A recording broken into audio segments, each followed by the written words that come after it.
Greetings, I am Ken Ennis. I would like to welcome you to the McCune Rare Book Collection in Vallejo, California. Our collection highlights the history of the printing arts in Europe and in the United States. Today I will spotlight one of the true treasures of the collection, a leaf from the 42-line Gutenberg Bible printed in the mid-15th century.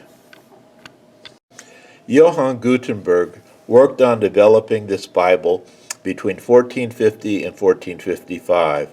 It is believed 180 books were printed.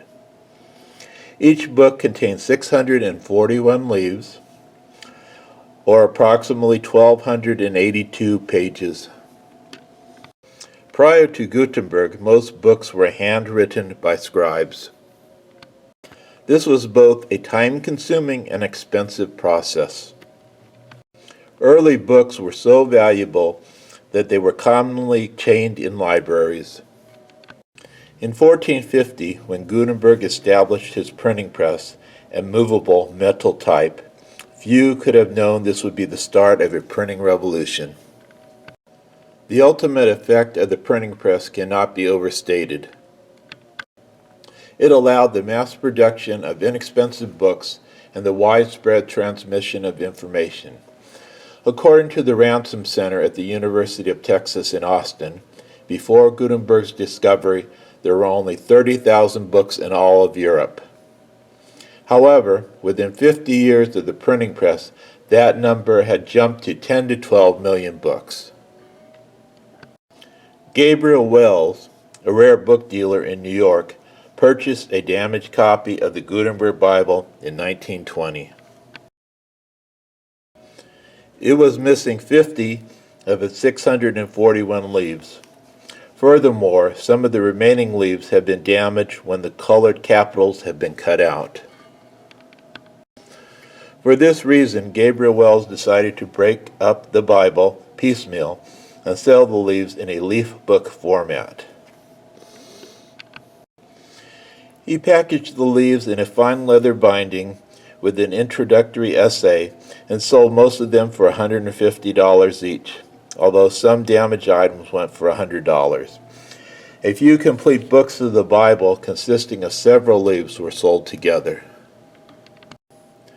A black morocco binding was prepared by the company of master bookbinder Henry Steichman in New York. It has gold lettering on the front and spine, as well as blind tooling designs on the front and back.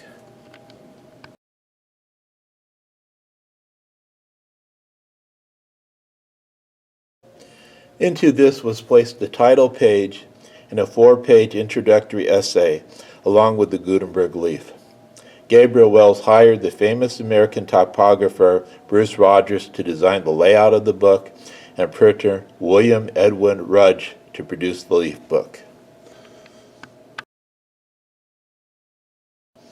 The 4-page introductory essay, entitled A Noble Fragment, being a leaf from the Gutenberg Bible, was written by the noted Philadelphia book collector and author Alfred Edward Newton.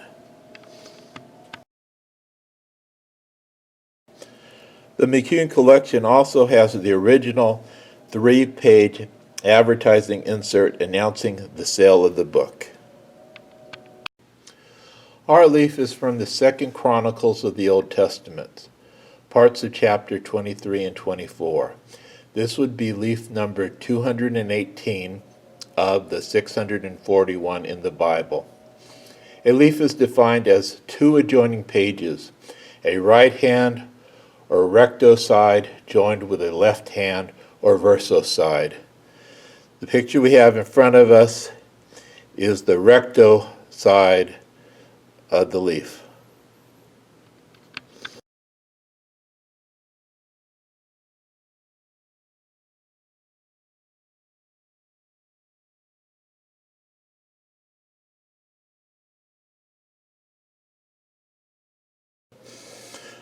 This Bible was printed in Latin, in double columns of 42 lines each, in Gothic type, using a black oil ink.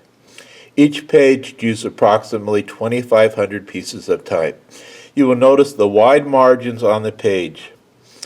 Room was left by the printer so that the rubricators and the illuminators could add colorful capitals and headings by hand.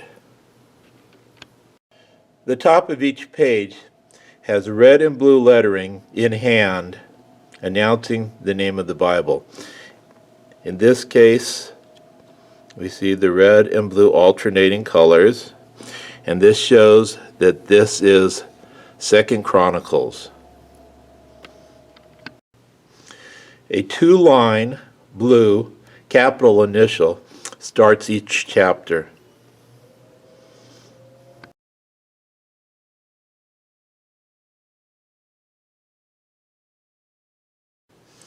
On the versal side of the leaf, we find both the 2-line chapter capital and a red and blue chapter number. We also see at the top the name of the book.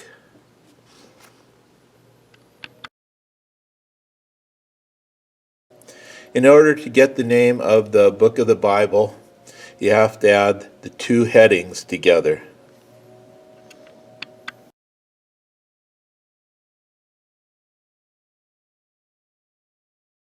Throughout both columns are red initial strokes indicating the beginning of a sentence. We can notice them here, here, here, here, and so on.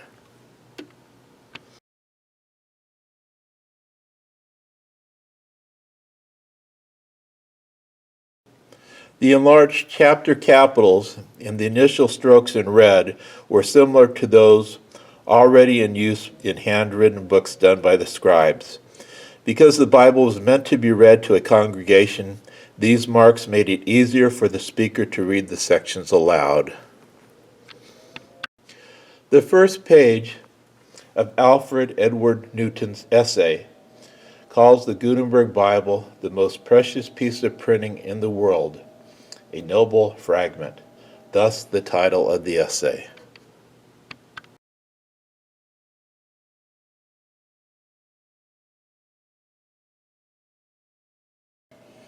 On the second page, Newton continues to describe the Bible's circumstances and history of the printing.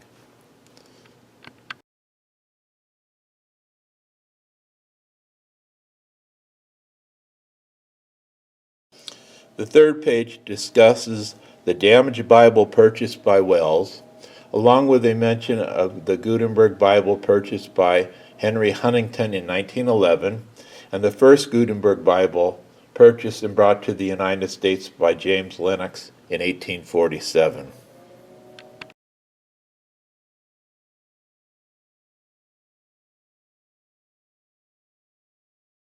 The final page of the essay concerns the second Gutenberg Bible to come to the United States, with a note commanding, "Let no custom house official or other man in or out of authority see it without first reverently raising his hat.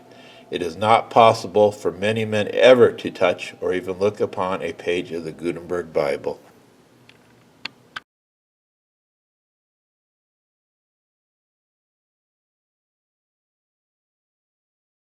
The 3-page sales announcement is fairly straightforward. It announces that Mr. Gabriel Wells is offering for sale a genuine leaf from the Gutenberg Bible with a bibliographical essay by A. Edward Newton. The 2 inside pages describe the importance of this Bible and announces that for the first time in history, public and private libraries can be enriched by such a leaf. The final section discusses the reason for dismembering the Bible, Newton's essay, and the cost for the leaf. It also notes that where books of the Bible could be supplied in its entirety, special consideration would be given. If you desire more information on the noble Fragment, a leaf from the Gutenberg Bible, please visit the McCune Collection website at mccunecollection.org.